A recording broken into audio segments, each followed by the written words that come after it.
Speaker sir,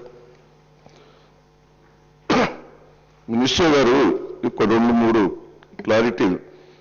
ఈ కౌలు రైతులది మరి మాఫీ దాంట్లో మీరు వర్తింపజేస్తున్నారా లేదా అనేది ఒకటి.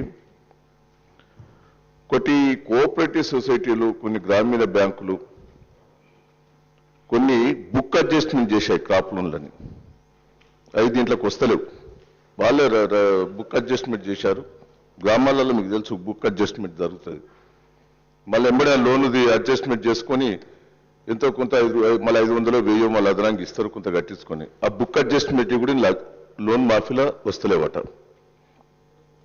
రెండోది గిరిజన ప్రాంతంలో ఈ ఖమ్మం జిల్లాలో కానీ, ఆదిలాబాద్ జిల్లాలో కానీ, వరంగల్ జిల్లా ఏటూరు నగరంలో గిరిజనేతరులు చాలా ఏళ్ల తరబడి ఆ భూముల మీద ఉన్నారు. 50 ఏళ్ళు 60 ఏళ్ళు తాతల తండ్రులని. అవి కూడా రుణాలు వాళ్ళ మాఫీ అయితలేవు. ఆదిలాబాద్ జిల్లాలో ఏటూరు నగర ప్రాంతం, ఖమ్మం జిల్లాలో కూడా ఉన్నాయి. వాళ్ళకు మీరు ఏ రూపంగా తీసుకుంటున్నారు అనేది ఒకటి కావాలి. రెండో విషయం, సరే రుణాల మాఫీ లోపల చాలా ఇబ్బంది పడుతున్నారు. ఎంఆర్ఓ కాడ ఇబ్బంది, విఆర్ఓ దగ్గర ఇబ్బంది. మనం మీ రుణ మాఫీ ఇచ్చేటప్పుడు మీరు ఏ కండిషన్ లేకుండా ఎన్నికల మేనిఫెస్టోలో రైతులకు ₹1,00,000 వరకు రుణమాఫీ అన్నారు. అది క్లారిటీగా. కానీ ఇప్పుడు మీరేం చేసిందంటే ఎల్టీ లోన్లు తీసి పారేశారు. మీరు ఆ ఎన్నికల మేనిఫెస్టోలో ఎల్టీ లోన్లు కూడా కలిపి పెట్టారు. అలా క్రాప్ లోన్లను పెట్టలేదు. ఎన్నికల మేనిఫెస్టో నా దగ్గర ఉన్నది. ఎన్నికల మేనిఫెస్టోలో క్లియర్గా ₹1,00,000 రైతుకు రుణమాఫీ మీ మేనిఫెస్టోలో. కానీ ఇప్పుడు క్రాప్ రుణాలు ఒకటే మాఫీ చేస్తాను. ఎల్టీ లోన్లను తీసి పారేశారు. ఎల్టీ లోన్లు వస్తే 32 కోట్ల దాకా వస్తాయి. ఎల్టీ లోన్లు చాలా మంది తీసుకున్నారు. క్రాప్ లోన్లు తీసుకోకుండా తోటలు పెట్టేందుకు, బావులు దోమేందుకు, బోర్లు వేసేందుకు, కరెంట్ మోటార్ల కోసం ఇవన్నీ కూడా ఎల్టీ దీర్ఘకాలిక లోన్లు అంటారు. మీకు తెలుసు అది. అవన్నీ కూడా ఇప్పుడు మాఫీలో దాన్ని ఇంక్లూడ్ చేస్తలేరు. దాన్ని ఇంక్లూడ్ చేసే ఉద్దేశం మీ ఎన్నికల మేనిఫెస్టోలో ఇచ్చిన హామీ నిలబెట్టుకున్నందుకు మీరు ఏమైనా చేస్తున్నారా? రెండవది, వారు గోవర్ధన్ గారు అన్నారు అక్కడ కూడా మాఫీకి కొన్ని ఇబ్బందులు ఉన్నాయి, వాళ్ళు సరి చేసుకొని ముందుకు పోతున్నారు. 7,000 కోట్ల దాకా రిలీజ్ చేశారు. వాళ్ళు ఇదే కాకుండా రైతులకు డాక్టరా రుణాలు కూడా మాఫీ చేశారు ఆ రాష్ట్ర ప్రభుత్వం. మహిళలకు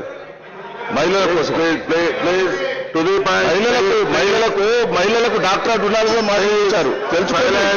తెలుసుకో హరీష్ రావు గారు, మీరు డాక్టరా రుణాలు కూడా మాఫీ చేశారు. వారు చెప్తారు మాట్లాడండి. డాక్టరా రుణాలు కూడా మాఫీ చేయాలనేది మా డిమాండ్. మీరు చేస్తే ఏం లేకపోతే లేదు నాయన. ఇప్పుడు ఎల్టీలేదే మీరు హరీష్ రావు గారు దీన్ని నన్ను గా తీసుకోకుండా నేను 1 నిమిషం వినండి. మీరు దయచేసి 1 నిమిషం వినండి. Please silence. నేను రాజార్థం చేయదలుచుకోలేదు.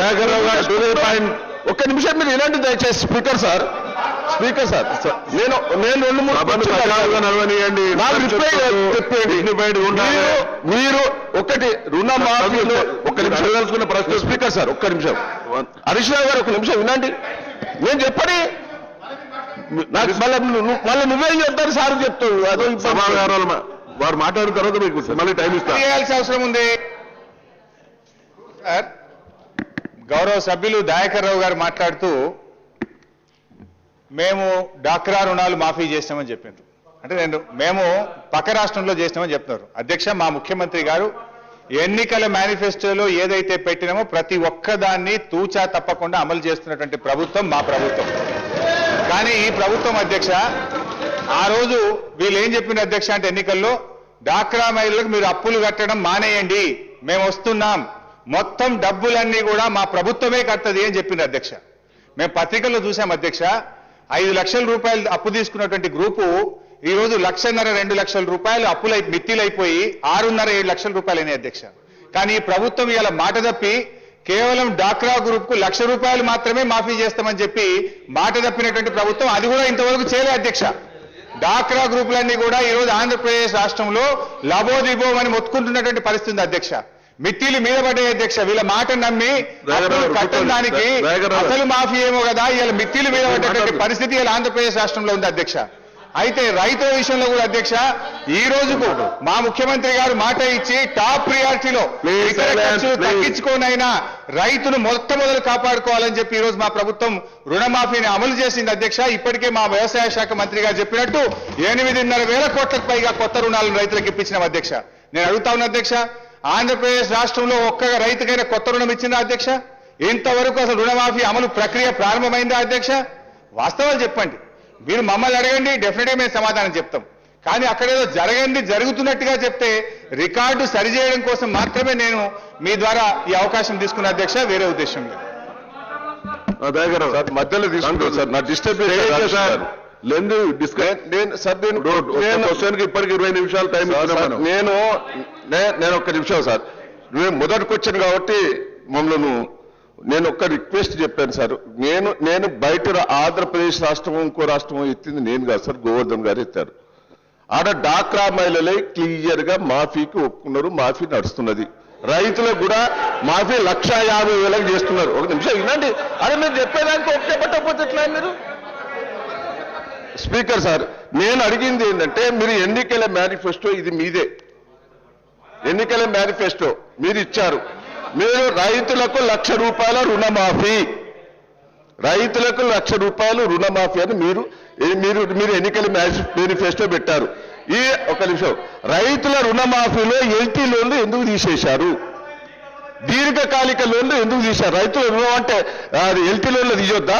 మీరు అలా పెట్టలేదు, క్రాప్ లోన్ల వరకే ఇస్తావు, నేను ఎందుకు పెట్టలే? మీరు పెట్టేటప్పుడు హామీ ఇచ్చినప్పుడు ఇది ఉండాలి కదా. మీరు రైతుల రుణమాఫీ అంటే ఎల్టీ లోన్లు తీసుకున్న వాళ్ళు దాదాపు 15,000 కోట్లు ఉన్నాయి. మరి మాఫీ చేస్తారా చేయరా? మీరు ఇచ్చిన మేనిఫెస్టోని అడుగుతున్నాం. అదే తీరుగా గిరిజనేతరులకు ఏం చేస్తారు? వాళ్ళ ఇబ్బంది ఉన్నది, దాని మీద చెప్పండి.